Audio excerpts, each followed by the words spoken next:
श्री कृष्ण कन्हैया लाल की जय। श्री निजानंद स्वामी की, श्री प्राणनाथ प्यारे की। महामत देखे विवेक सो, हक वस्त्र और भूषण, सब अंग शोभा अंग की, जो दिल रुआए रोशन। ज्यों दिल रुआए रोशन। श्री कृष्ण कन्हैया लाल की।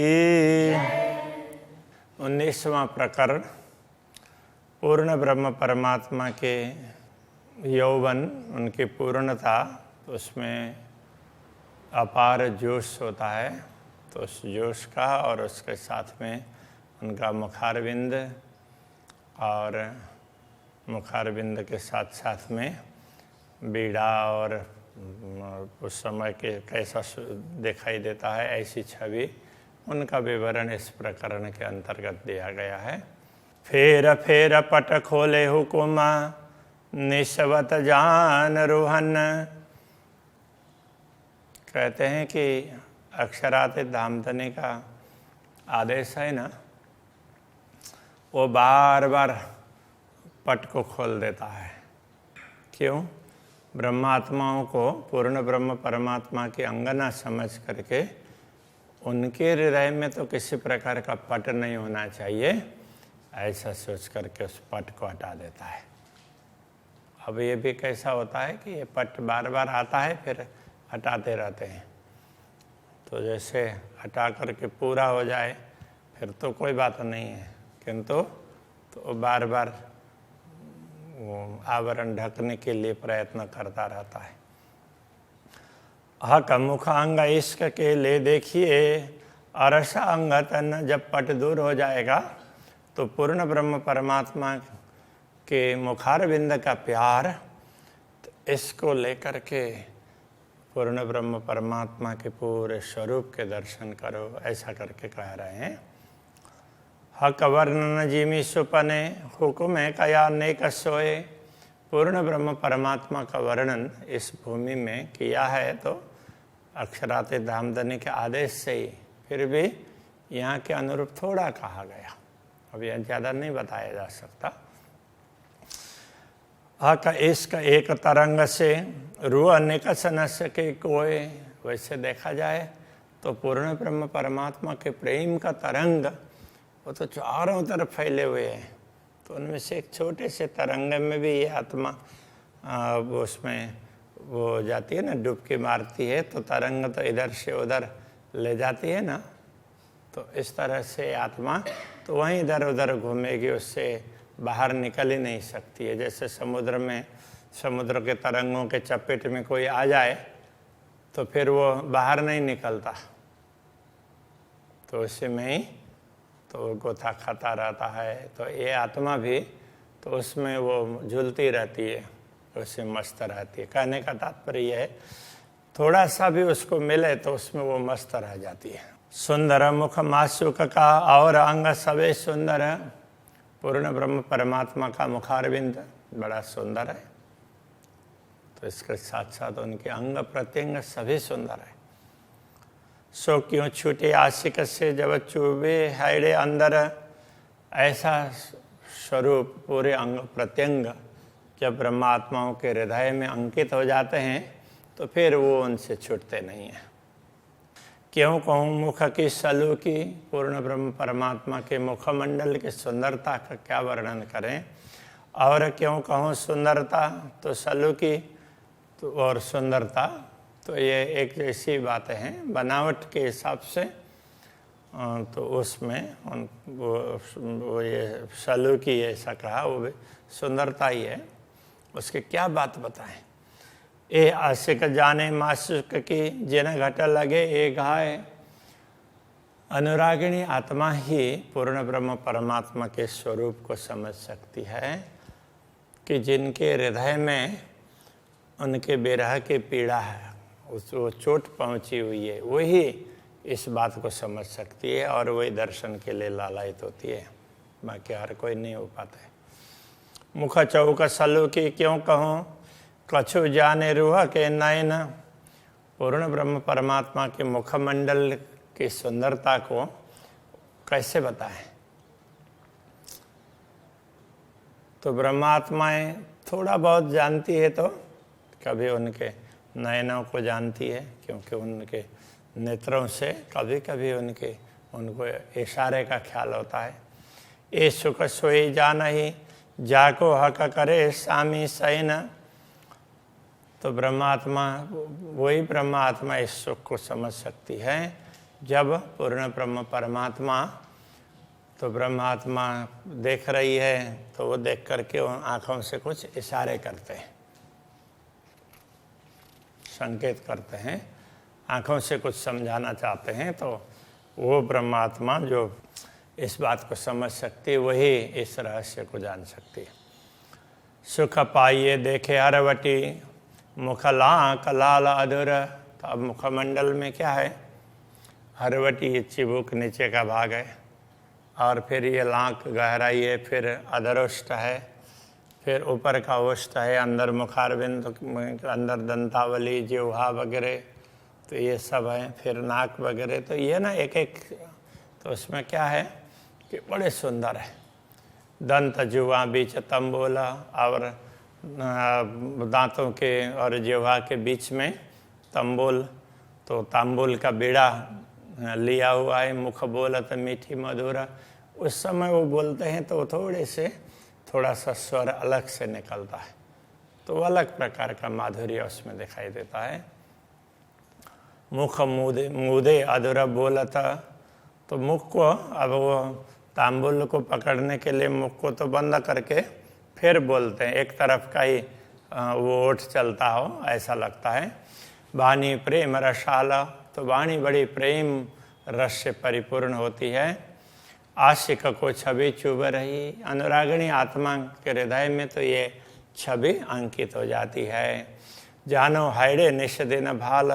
तो ये छवि अंकित हो जाएगी तो रात दिन उनको ये इसके दर्शन के लिए तो ये बात हृदय में चुभती रहती है, कब दर्शन होंगे दोबारा, कब दर्शन होंगे, वही चाहना बनी रहती है। शहुर कीजिए का अंग रंग, कई तरंग लाल उज्ज्वल। जब पूर्ण ब्रह्म परमात्मा के मुखारविंद को और मुखारविंद में मुखमंडल के दर्शन करते हैं तो उनके अलग अलग अंग, उसमें अब क्या है, कई तरंग लाल उज्ज्वल। तो उज्ज्वल मुखारविंद है और उसमें लालिमा भी है, तो उसकी तरंगें दिखाई देगी। देत गौर सुख सलू की। ये गौर वर्ण को देख करके और उसके सुंदरता को देख करके शोभा क्यों कहूँ बिना मिसल। तो अब उनके लिए तो उदाहरण ही दिया नहीं जा सकता है, तो ऐसी शोभा को क्या बताएं, कैसे बताएं, क्योंकि दूसरा ऐसा कुछ हो तो उदाहरण दिया जा सके ना। तो ये ऐसी सुंदर शोभा है तो उसका उदाहरण भी दिया नहीं जा सकता, तो उसको बताएं कैसे। हक मुख थे बोले वचन। पूर्ण ब्रह्म परमात्मा अपने मुखारविंद से वचन जब बोलते हैं, स्वर मीठा निकलता, मधुर स्वर निकलता है। सो सुनता अरस रूहों को, दिल उपजता का लज्जता। वो बातों को सुन करके ब्रह्मात्माओं को परमधाम का स्वाद प्राप्त होता है। यदि नश्वर शरीर धारण करते हुए भी तो ब्रह्मात्मा इतनी तल्लीन हो सकती हो अक्षरातीत के प्रति और उनकी बातों को सुने तो उसको अपार सुख प्राप्त होगा। परमधाम का जैसा सुख होगा वो दुनिया में ऐसा सुख नहीं मिलेगा। हक स्वर कैसा हो इसी और कैसी हो इसी मुखवान। तो अनुरागिणी आत्मा के हृदय में क्या हो बना रहता है, अक्षरातीत धामधनी के मुखारविंद का स्वर कैसा होगा और उनके मुखारविंद की मधुर वाणी कैसी होगी, ये जानना चाहती, सुनना चाहती। सुख बातें क्यों कहूँ रसना। तो ये रसना से उनसे प्राप्त होने वाले सुख की बात क्या करें। चाहे दिल सुनने सुभाना। तो ये दिल है तो वो पूर्ण ब्रह्म परमात्मा की वाणी को सुनने के लिए हमेशा लालायित रहता है। हक नेक नयन मनोरथ हो तरु सुख अपार। जब पूर्ण ब्रह्म परमात्मा अपने ब्रह्मात्माओं के प्रति दृष्टिपात करते हैं तो जरा सतिरछी दृष्टि करके दृष्टिपात करते हैं, हो तरु सुख अपार, तो उस समय ब्रह्मात्मा को अपार सुख प्राप्त होता है। तो बात कहे सुखा कके सो क्यों कहूँ सुख सुमारा। तो पूर्ण ब्रह्म परमात्मा से प्राप्त होने वाले सुखों की बात तभी कही जा सकती है, सो क्यों कहूँ सुख सुमारा। तो उनका कोई पारावार हो ना, सुमार हो तो ही, उसका कोई पारावार ही नहीं है, इसलिए उसको बताया भी नहीं जा सकता है, ऐसा कहना चाह रहा है। एक रोम रोम हक अंग के सब सुख के अम्बारा। तो पूर्ण ब्रह्म परमात्मा के एक एक रोम, उससे भी सुख ही सुख टपकता है, सुखों का अंबार है, खजाना है पूरा सुखों का, जिसको उसको क्या बोलेंगे, बहुत बड़ी राशि है सुख की। तो सुख स्वरूप नख शिकल हों, तो ऐसे सुख स्वरूप पूर्ण ब्रह्म परमात्मा का नख से लेकर के शिखा पर्यंत सारे अंगों का उसमें विचार करना हो तो रूहें कहा करे दिल विचार। तो ये ब्रह्मात्मा अपने दिल में क्या विचार कर पाएगी, पूरा तो विचार भी नहीं हो सकता है। तो जिसको देखा और उसी में मस्त हो जाते हैं। ज्यों रोम स्वप्न के अंग को त्यों रोम न अरस अंग पर। तो जैसे स्वप्न का शरीर है उनमें रोम होता है, तो परमधाम के शरीर में ऐसे रोम नहीं होते हैं। सब अंग इश्क वास्ते रोम रोम कहे यों करा। तो उसमें पूरे अंग में प्रेम भरा हुआ होता है, ये समझाने के लिए रोम रोम की बात कही गई है।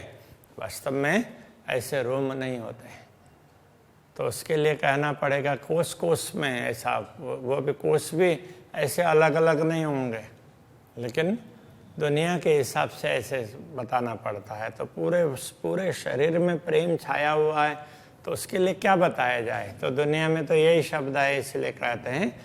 वैसे परमधाम में वो रोम नहीं होते हैं। अरस पशु या जानवर रोम हो तिना अंग। परमधाम में पशु या पशु पक्षी उनके रोम होते हैं, उनके अंगों में। रोम न रूहों अंग पर रूहों अंग जानो अरस नंग।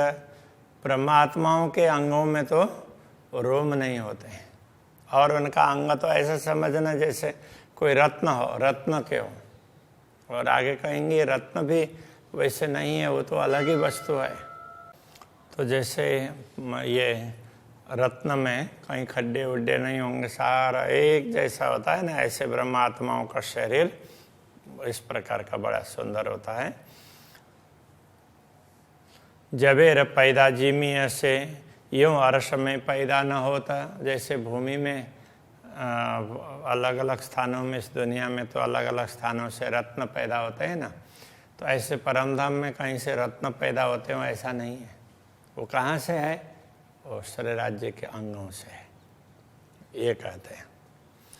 एक खूबी हका जहूर की, ये तो सब श्री राज्य के स्वरूप के प्रकाश की खूबी है, विशेषता है। सो लिए खड़ी सदा ज्योता, वो हमेशा उसमें प्रकाश ही होता है, चिन्मय प्रकाश होता है श्री राज्य के स्वरूप में। तो उसकी ही ये विशेषता है, उसी से रत्न वगैरह लगते हैं। या को नंग निमुना ना दीजिए अरस रोहें वायदत। तो परमधाम की आत्माएं वो तो पूर्ण ब्रह्म परमात्मा के अद्वैत स्वरूप है, उनके अंग से भिन्न नहीं है, इसलिए उनके लिए किसी रत्न का उपमा देना भी ठीक नहीं है। तो अब क्यों दिया जा रहा है, इन्हें मिसाल न कोई ला गई, इनके लिए दूसरा कोई उदाहरण लगता ही नहीं है इनके लिए। जाकी हका आदि जात अनश्वत, जिनका जो पूर्ण ब्रह्म परमात्मा के अंग ही हैं, तो उनसे अलग है ही नहीं, इसलिए उनके लिए तो रत्न का उदाहरण देना वो भी ठीक नहीं होता है, उनके लिए ऐसा कोई उदाहरण लगता ही नहीं है। जो देव निमुना अरस का तो रो लगत न कोई बात। यदि परमधाम के किसी किसी भी वस्तु का उदाहरण देते हैं तो भी ब्रह्मात्माओं को उनके लिए ब्रह्मात्माओं के समान वो नहीं हो सकते, क्योंकि ब्रह्मात्माओं के अंग से वो सब है, परम धाम है। रुए अंग हादि अंग का जाता। देखो ब्रह्मात्माएं तो श्री श्यामा जी के अंग स्वरूपा है और श्री श्यामा जी पूर्ण ब्रह्म परमात्मा की अंग स्वरूपा है, तो उनको परमधाम के दूसरे दृश्यों का उदाहरण नहीं दिया जा सकता, उनको तो श्यामा जी और राज्य का ही उदाहरण दिया जा सकता है, तो उधर से संबंधित है। तीर्थ छाड़ने का जो मुशक्कत, अब वो बता दिया कि कैसे समझना चाहिए, तो अब तो उनके स्वरूप की सुंदरता की बात कर रहे हैं। तीर्थ छाड़ने का जो मुखशत सो डार मार डारत मुतलक, तो तिरछी दृष्टि करके श्री राज्य जब मुस्कुराते हैं तो ब्रह्मात्मा तो उनके प्रेम में ओतप्रोत हो जाती है, तो मानो वो घायल हो गई हो, उनको दूसरा कुछ दिखता ही नहीं है, बस उसी में वो मस्त हो जाएंगे। जो कदी सनमुख होए यौं रूह सो, तो क्यों जीवे रुआ आशिक। यदि यही स्वरूप ब्रह्मात्मा को हमेशा दिखने लग जाए सम्मुख में, तो क्यों जीवे रुआ आशिक, तो अनुरागिणी आत्मा तो कैसे वो उसमें जी पाएगी। तो ये दुनिया के लिए कह रहे हैं, तो शरीर कैसे धारण कर पाएगी। ऐसे स्वरूप के दर्शन कर लिया तो परमधाम की आत्मा है वो भी प्रेम में ओतप्रोत हो जाती है, तो फिर ये आत्मा तो कैसे जी पाएगी, उसको तो ये शरीर धारण ही नहीं कर पाएगी, छोड़ करके अपने मूल में जागृत हो जाएगी, ये कहना चाह रहे हैं। आशिक अटके सब अंगों देख देख रूप सलूक, अनुरागिणी आत्मा पूर्ण ब्रह्म परमात्मा के रूप की सुंदरता देख कर करके जिन जिन अंगों को देखती है बस उसी में उनकी दृष्टि स्थिर हो जाती है। फिर अक्षराते धामधनी चाहते हैं, फिर दूसरा अंग दिखाते हैं, बाकी जो देखा उसी में वो मस्त हो जाएंगे। ये नेक अंग के सुख में रुआ हो जाता टूका टूका, किसी एक अंग के छोटे से एक अंग के सुख में ही तो ब्रह्म आत्मा तो उसी में टूक टूक हो जाती है, तो उसी से ओतप्रोत हो जाती है, उसी प्रेम में मस्त हो जाती है। सब अंग देखे रस भरे प्रेम के सुख पूर्ण, सारे अंग ये रस से परिपूर्ण है, पूर्ण ब्रह्म परमात्मा के ऐसे ही दिखते हैं। प्रेम के सुख पूर्ण, वो प्रेम सुख से पूर्ण है, प्रेम ही प्रेम भरा हुआ है। रुआ सोई जाने जो देखई ए पीवत रस मोमिन, तो जो इन दृश्यों को देख सकती है वही आत्मा इस रहस्य को समझ सकती है। तो ब्रह्मात्मा तो इसी रस को पीती रहती है, इसी प्रेम रस को, और मस्त रहती है। गौर गाल मुख उज्ज्वल, तो अक्षरातीत धामधनी का मुखार बिंद बड़ा उज्ज्वल है, गाल है बड़े गौर है। माए गहरी लाल कले, और मुखार बिंद में भी अदरुष्ट और उसमें भी वो गहरी लालक, मतलब ये केवल उसमें नहीं पूरे मुखमंडल में लालिमा है, तो कहीं अब ओष्ठ में गहरी होगी, गाल में थोड़ी गहरी होगी, बाकी मूल में दूसरी जगह पर थोड़ा कम, इस तरह से नहीं बड़ी सुंदर होगी। ये जुवा सुख शोभा क्यों कहे हक अंग अरस अंग हक के, तो ये जिह्वा तो पूर्ण ब्रह्म परमात्मा के परमधाम के स्वरूप के अंगों का वर्णन कैसे कर पाएगी, उस सुख को क्या बता पाएगी, बता ही नहीं सकती है।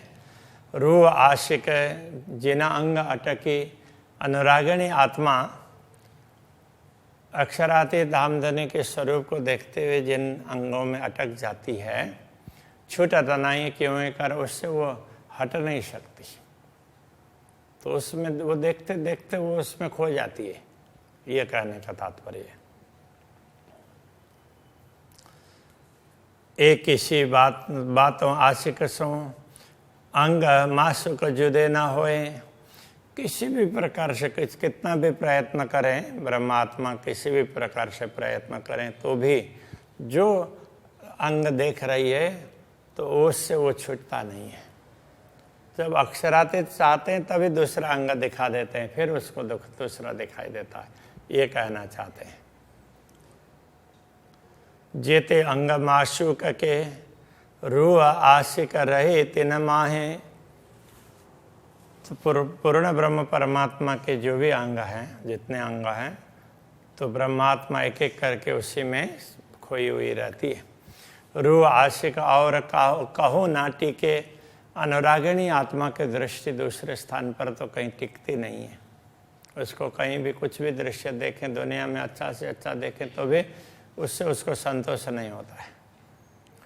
अपने अंग में भी नाई, वो अपने अंग में भी उसको संतोष नहीं होगा।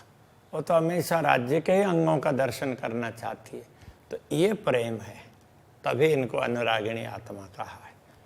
तो ऐसे अक्षरातीत धामधनी का सुंदर स्वरूप है, खास करके मुखारविंद, उसकी बात कर रहे हैं।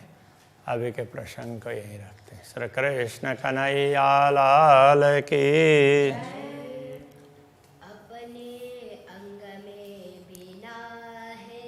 अपने अंग में भी ना है,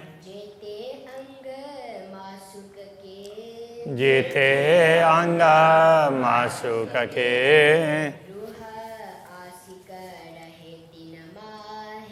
रूह आशिक रहे तिन माहे।